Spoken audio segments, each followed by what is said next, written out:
இங்க உட்கார்ந்து இருக்கிற ஜனங்களை பார்த்து சொல்ற தேவஜனமே, நீ கவலையின் பாதையில, கண்ணீரின் பாதையில, பாடுகள் மத்தியில் நடந்து போனாலும் நீ உன்னை அழைத்திருக்கிறவர் கர்த்தர். கர்த்தருக்கு தெரியும் நீ துக்கப்படுகிறது தெரியும், நீ கண்ணீர் வடிக்கிறது தெரியும், நீ புறக்கணிக்கப்படுகிறது தெரியும், நீ கஷ்டத்தோடு இருக்கிறது தெரியும்.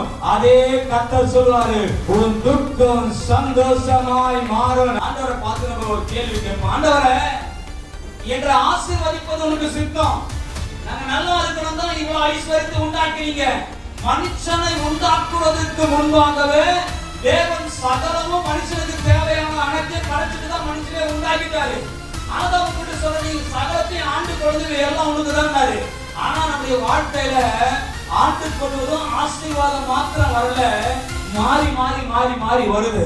ஒரு நாளைக்கு நல்லா சந்தோஷமா இருக்க, ஒரு நாள் துக்கமா இருக்கிறோம். நட ஒரு காலம் உண்டு, நட்டதை பிடிக்க ஒரு காலம் உண்டு, சிரிக்க ஒரு காலம் உண்டு, அட ஒரு காலம் உண்டு, நம்ம அடுத்த கட்ட ஒரு காலம் உண்டு, இடிக்க ஒரு காலம், எல்லாத்துக்கும் காலம். மனுஷனுடைய வாழ்க்கை ஒரே லெவலா போகாம மாத்தி மாத்தி மாத்தி மாத்தி மாத்தி வருது. சமாதானமா பேசுறோம், நாளைக்கு சண்டையில வந்து முடியுது. பாத்தீங்களா, என் வாழ்க்கை அப்படியே தான் போகணும்னு நினைக்காதீங்க. திடீர்னு புயல் வீசிடும். அவன் கரெக்டா போயிட்டு எனக்கு திடீர்னு பள்ளத்துல விட வேண்டியதா இருக்கும்.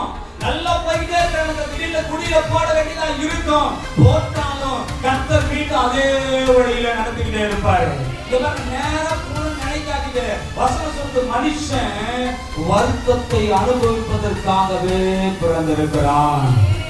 ஒரு கேள்வி வந்துச்சு, ஆண்டவரே எங்களை ஆசீர்வதிப்பது உங்களுக்கு தெரியும், அப்ப ஏன் ஆண்டவரே எங்களுக்கு வாழ்க்கையினுடைய போராட்டங்கள் வந்து வந்து வந்து வந்து வந்து போகுது? ஆமென். ஆண்டவருக்கு ஆசைதான், நம்ம அப்படியே ஆசீர்வாதம் வச்சுக்கணும் ஆசைதான். ஆனா ஏற்கனவே ஒரு சம்பவம் நடந்துடுச்சு, அதனால ஆண்டவர் அப்படி செய்யறது இல்ல. பரலோகத்தை உருவாக்கி தேவதூதர்களெல்லாம் உருவாக்கி அங்க பசி இல்ல, பட்னி இல்ல, எதுவும் இல்லாம நல்லா வச்சிருந்தாரு. ஆனா அதுல ஒரு கூட்டம் அவருக்கு விரோதமாய் பாவம் செய்து அவன் அதன் நிமித்தம் அவர்களுக்கு நரகத்தை கர்த்தர் ஏற்படுத்த வேண்டிய சூழ்நிலை ஏற்பட்டுச்சு. அவன் பாருங்க, ஐஸ்வர்யத்தை கொடுத்து உங்களுக்கு ஆசீர்வாதம் வரதுக்கு ஜெபம் பண்ணீங்களா? ஆசீர்வாதம் வந்த உடனே செடிக்கிறீங்களா? இப்ப கொஞ்சம் ஜெபம் பண்ணல, வேலை கொஞ்சம் டைட்டு பாஸ்டர், ஜெபம் பண்ணது விடுவீங்க, அப்புறமா ஊழியத்தை விடுவீங்க, சபையை விடுவீங்க. அப்ப ஆசீர்வாதத்துல இருதயம் மேல போயிட்டே இருக்கு பாருங்க. இப்ப கர்த்தர் பார்த்துட்டே இருப்பாரு, ஐயோ இவன் ஆசீர்வாதத்தை மேல போய் என்னை காட்டினோம் இதை நேசிப்பானவங்க அதை விடுவார்.